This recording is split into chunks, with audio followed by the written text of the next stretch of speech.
Dober dan.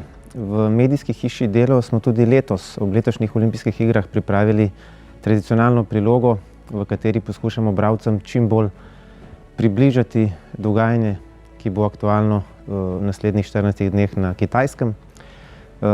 Pekinško prilogo smo zasnovali večplastno. Začeli smo z pogovorom z predsednikom UKS Bogdanom Gabrovcem, v katerem je priznal, da je ta izziv 3-krat večji od tistega, ki je bil poleti v Tokiu.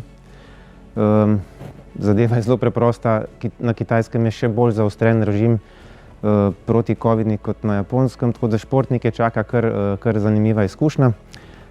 Zdaj, predstavili smo tudi glavne kandidate za slovenske kolajne, z njimi naredili intervjuje, zelo zanimivo branje. Poskušali smo osvetliti vse dogajanje, ki je bilo aktualno pred 30 leti. Ravno takrat, leta 1992, je namreč Slovenija prvič nastopila na olimpijskih igrah. Zelo zanimiv pogovor s Tomom Levovnikom, ki je bil takrat operativni vodja naše delegacije v Albertvillju. Nismo pozabili niti na vse pretekle slovenske nastope na zimskih olimpijskih igrah, od približno 20 let prejšnjega stoletja do zadnjega pod skupno državo, to je bilo v Calgaryju 1988.